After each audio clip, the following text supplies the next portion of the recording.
Hey, what's up everybody? Thanks for tuning back in. I'm Nick, also known as Oh So Sick, and if you haven't yet, be sure to subscribe. But today I got some really exciting news for you guys, especially the Honda Talon owners.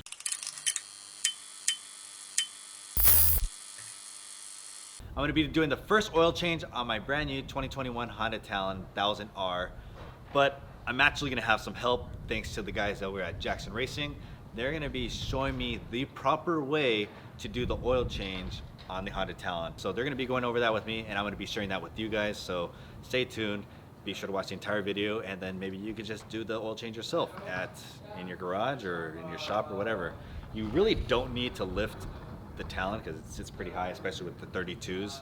But we're going to lift it up for the sake of that way we can get better camera angles and you could actually see. So let's go.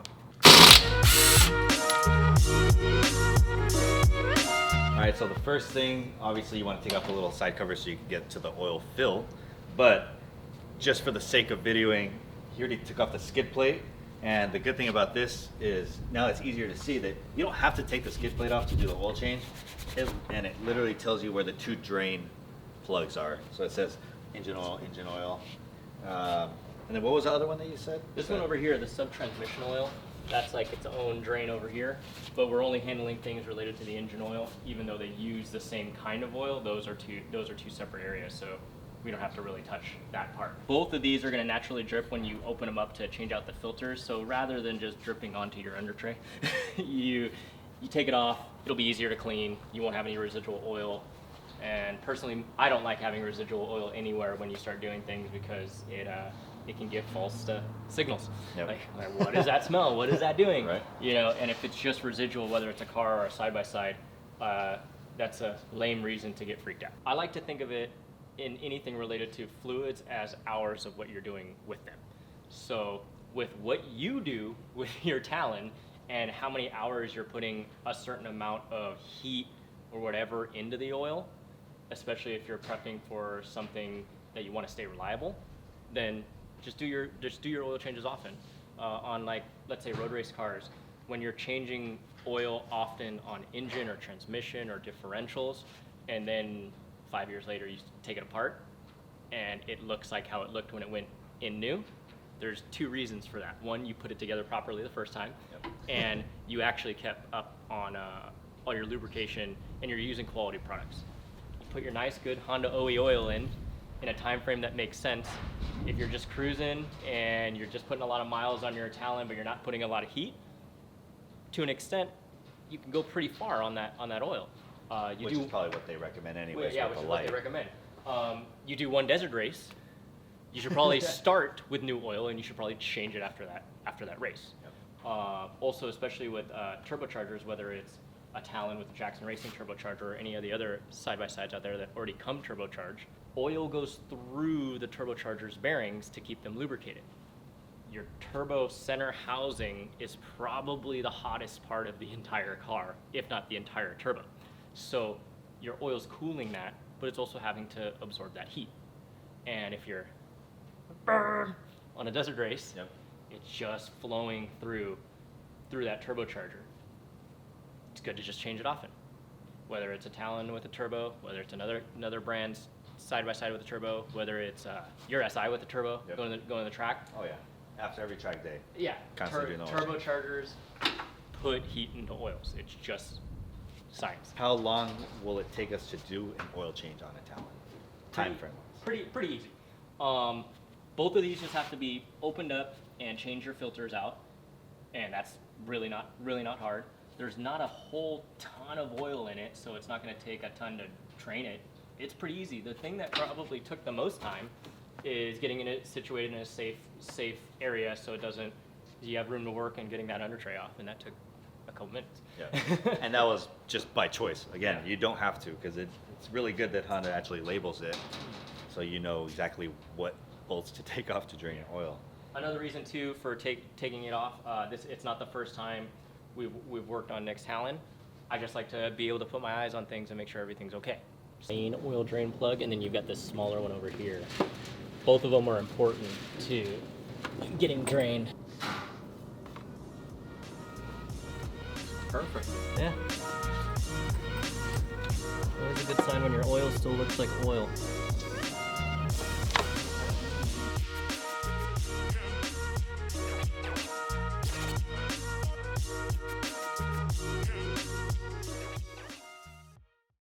Draining the oil, just like draining oil in anything. You unplug it, you let it fall. Don't make a mess. All right. Just being extra safe, keep an eye on things getting goofy and loose. You can use a paint marker like this. You can use like pretty much anything that'll survive like sticking onto here, but it's basically so you know that it didn't spin. It lets you know that if something's getting loose, your lines won't line up anymore. This is specifically a more like for this, it's like a goop that'll harden. So if something really gets loose, it'll be separated. I'm gonna do it here for these drains. Also before you guys take off, I'm also going to put it on the oil feed line and the oil return line. Here's our oil that we're gonna use, our engine oil. Here's our filters that we have. If you're familiar with changing oil on your street car, or usually your Honda street car, you're probably not used to seeing filters like this. You're probably used to seeing something that screws on. Inside those oil filters that you put on your street cars is an element similar to this. But with the side-by-side, with most motorcycles, you're trying not to have that physical oil filter kind of taking up space. So a lot of the times they put them in compartments like this. So in here, here's the engine oil filter, here's the dual clutch transmission oil filter. You pop those caps and the element sits in there. So this circle, both of these circles, that's pretty much the same as your oil filter that goes on your car. It's just we're not changing that, we just change what's inside.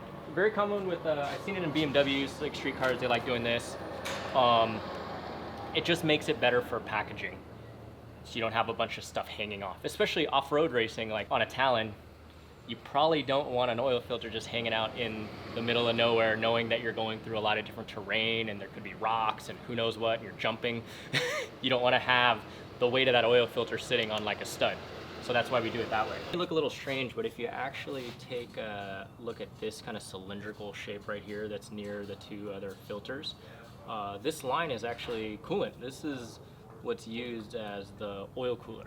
If you're used to seeing kind of oil coolers on car engines and have a filter attached to it, this is the same, pretty much the same thing. There's just no car style oil filter sitting on here, and the filters are actually in these instead. This is very similar to K-Series, Honda, or Honda S2000. You're used to seeing a filter on there. What's nice is that with all of Nick's usage in harsh conditions and on the gas and with the turbocharger putting heat into the oil came out looking like an amber ale. It looked just like it went going in. So it's good to know that the factory oil cooling capacity is good, even adding forced induction into the picture. Just 310 millimeters, and it's gonna leak afterward. Obviously, it's gonna drip through this seam. I have the oil pan there. I already emptied the oil pan from when we drained the oil, so it'll have somewhere to go. Super important though, 10 millimeter bolts. Stay patient, don't drop them. Make sure when you go for taking off this last bolt, or this last one right here, it should be pretty snug, but there is a spring between the cap and the filter. So keep a thumb over it and just be very cautious when you go to remove it. You don't want to pop in and just making a mess. You don't want to no one wants to make a mess. Okay, so if you look, I'm just kind of easing it out. An O-ring is used to help seal it, so you've got some resistance. But like I said, be patient because there is a spring behind it. Okay, so see how it's starting to give up? There you go. So even that, you see how I stayed patient and it still kind of popped out because you got an O-ring there, and there's the spring that causes the tension. And look at that oil mess that would have been on the under tray. Now it's on 2 inches of tube. So this is your cap, this is your O-ring. There goes the spring, just like we talked about. Since I've made mistakes like that before, I drained the pan and it was much easier to get. You see, it can happen to the best of us. If you look right here, that's where it goes. It goes on the central part of the filter, and it's critical you don't lose this, because this is what keeps the filter flush against its housing for the oil to flow correctly through the filter. If you didn't have that there, you wouldn't have the right tension on the filter, and your oil won't flow through the filter element correctly, and you might start finding yourself with unfiltered oil getting circulated. Not a good thing.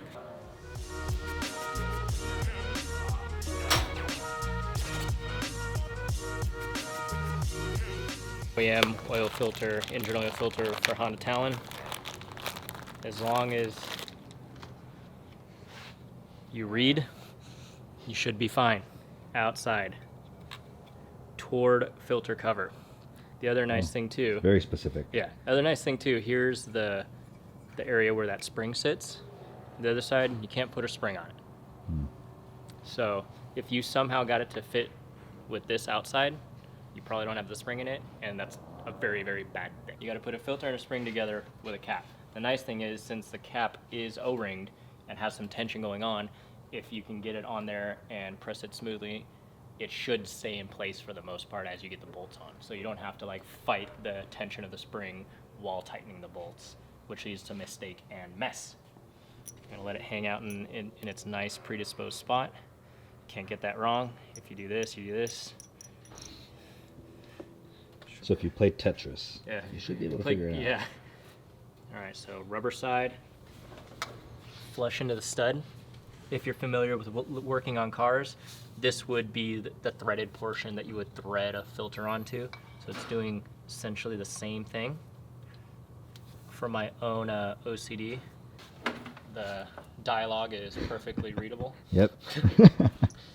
Another thing too, this can rotate, so you don't necessarily have to perfectly get it lined up as you perfectly put it together.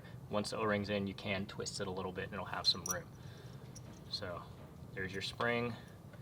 There's no real magic way to do it. You can either put it on the filter and kind of guide it in. Good thing it has the tabs. Thank you, Honda, for not just putting the things in the middle, but putting the tabs, because now you can hold it here,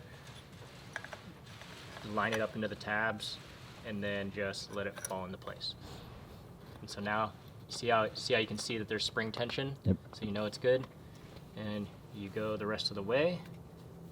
Try to firmly push on outside corners evenly to get the O-ring to line up as best it can. And see how you get that nice conformation of snap? So even though the spring's putting pressure on it and it wants to jump out, it gives you a little bit of room, but still best to keep an eye on it and have everything ready to tighten. The bolts don't feel like they want to thread in by hand easily. You're just slightly off in the orientation of the cap. So just kind of wiggle it and twist it, and then they should go in being able to finger tighten them. Okay, so that one's finger tight, for the most part all the way down. That one's finger tight, most part all the way down. Now we don't have to worry about the spring tension. And we can just keep tightening and clean up our mess. Methodology to your engine oil filter is your DCT, dual clutch transmission filter, but it's everything smaller. So even easier to drop or lose. So be careful.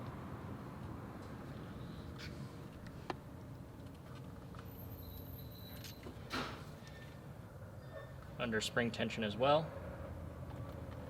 And there she goes. There's our nifty spring. Smaller diameter than the engine oil, but longer. And the filter's in there. I'm going to let it drain a little bit before I retrieve it.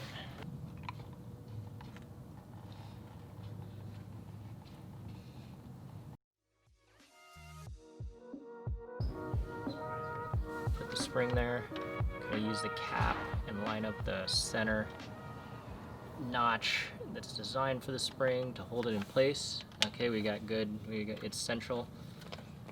Start to push in, work in the O-ring seal.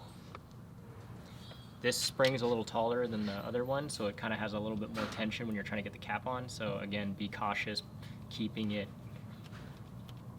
pressure on it so it doesn't jump out on you.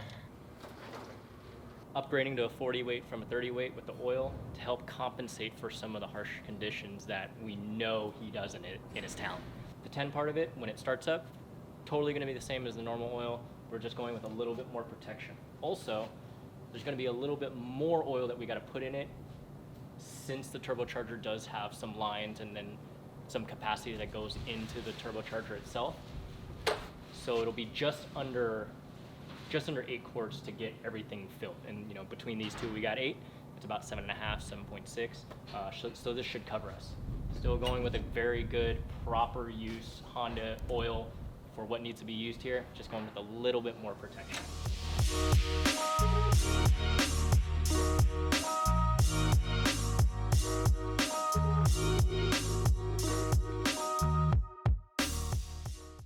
Now that the fresh oil is in there, let it warm up for a bit, turn it back off. You're just checking the level. And I mean, it can't be low. We know we put oil in it, and not low. So it's good. And it's just saturating the line of the film, which is what I prefer. And nothing is dripping, so that's good. All right, now I'm just gonna drive it around, make sure everything shifts right, and it should, so just gonna get everything cycled through. And that's a wrap for the oil change. Thank you guys for watching. I know it's very simple and it is kind of straightforward, but it is a little different than a car for the fact that it has 2 drain plugs and usually takes a little bit more oil than the typical Honda Civic. So again, huge shout out to the Jackson Racing team. Thank you for inviting me over. Thank you for helping me with the oil change. And especially thank you, Clint, for all the extra tips and pro tips that you give to everybody watching these videos with the Talon. So again, thanks for watching, and remember, life's so sick. Live it.